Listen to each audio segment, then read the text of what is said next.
Now, your forecast first, sponsored by Matex Heating, Cooling, and Plumbing. Well, good evening to you on what is still kind of a hazy evening. That's our view from our roofing dog iNet Flooring America camera in Springfield, and you can see still got a little bit of a bee problem up there near the camera in Springfield.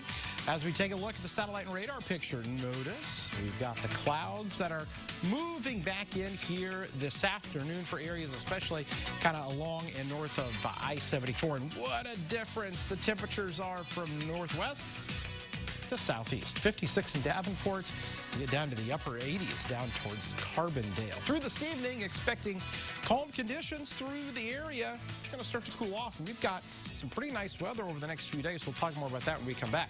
WCIA 3 News starts right now. Now, from WCIA 3 News. Thousands have lost their lives to COVID-19 in Illinois.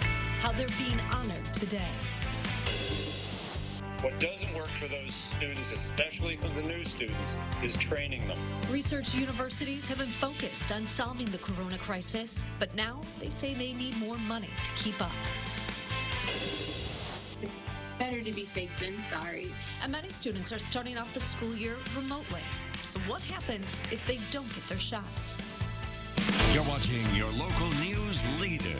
This is WCIA 3 News at 5. State leaders are honoring those who've lost their lives to COVID-19 and their families. A memorial service just started at a church in Springfield. Good evening. I'm Jennifer Roscoe. WCIA 3's Mark Maxwell is live in Springfield outside of the church. So, Mark, what are you seeing? Jennifer, good evening. There are several families inside right now preparing to memorialize their own loved ones. This is the second service of its kind. There was one earlier this month in Chicago where families gathered there, and Governor Pritzker comes in with a number of faith leaders. It's an intra-faith service to speak about loss and grief and pain.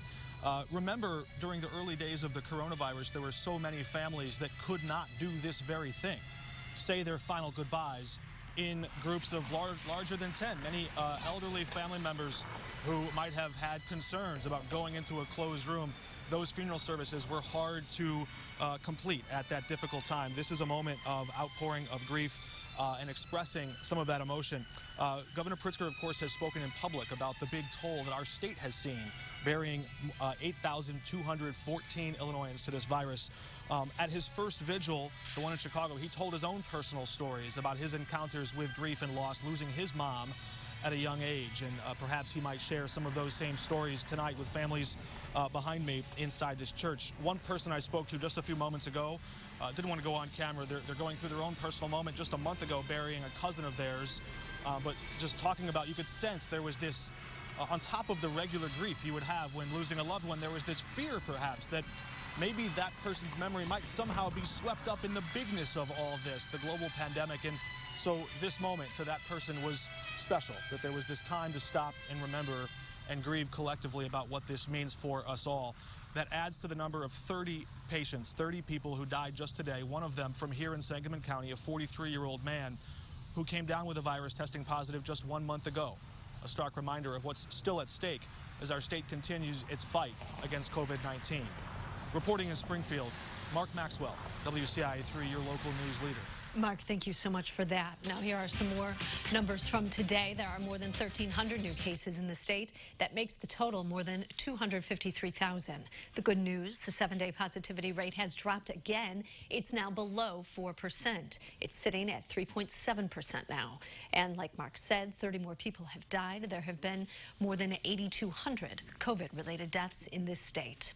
Universities say they need federal money offset the pandemic's impact on their work. That was the message a U of I professor gave Congress today. Joseph Walsh is the vice president for economic development with the U of I system. He studied how the virus has disrupted the communal aspect of research. Social distancing and remote meetings have reduced the spread of the virus, but Walsh says there are setbacks. The coronavirus is not spreading in the labs. These are folks. You know, we have a grad student here who know how to put on protective equipment and know how to use it, and you don't get a lot of spread of the virus. What doesn't work for those students, especially for the new students, is training them. It's hard to stand shoulder to shoulder with a brand new student and teach them how to turn a knob, how to operate a piece of equipment, and especially how to do that safely. So what are the long-term impacts of interrupted research, delays, and a slowdown of new information? Walsh says it's national security. He told the subcommittee today schools have redirected their work to solving the coronavirus crisis, and now the federal government should give back to schools so new research opportunities won't be abandoned. The virus hasn't slowed down enrollment at the U of I. Instead, the Urbana-Champaign campus broke a record with more than 52,000 students this year. But while the number of grad students is up by almost 1,500, undergrad enrollment is down by about 500. Students around Central Illinois are being reminded to get their shots. Even if your child is in virtual learning, the vaccine requirement is the same in Illinois. WCIA3's Gabrielle Cook live in our newsroom. So Gabrielle, tell us, what if a student doesn't get vaccinated? What's happening?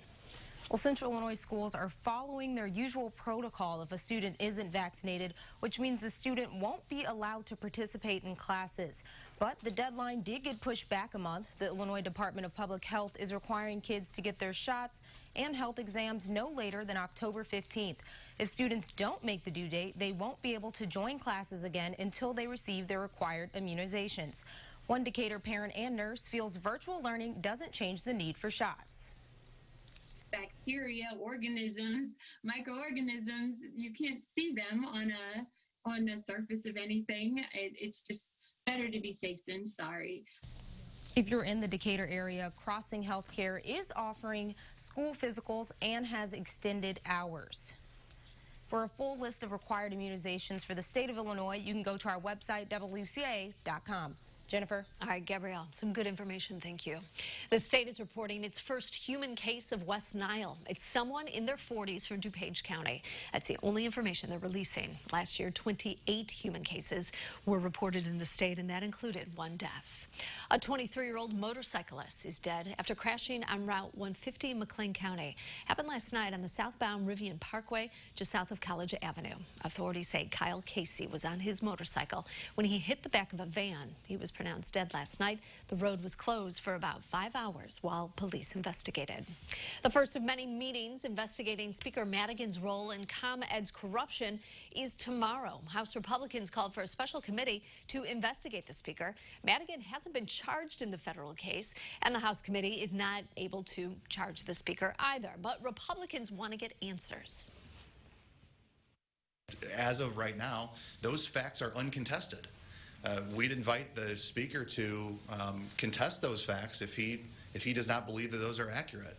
The committee is made up of 3 Democrats and 3 Republicans. That meeting tomorrow will establish the rules and regulations moving forward. One city's Head Start program is getting a boost. Now a vacant library is helping them serve more kids. Plus this. Just seeing people that are wanting to help them help so much. People in Texas and Louisiana still feeling the impacts of Hurricane Laura. Volunteers from Central Illinois are helping them out.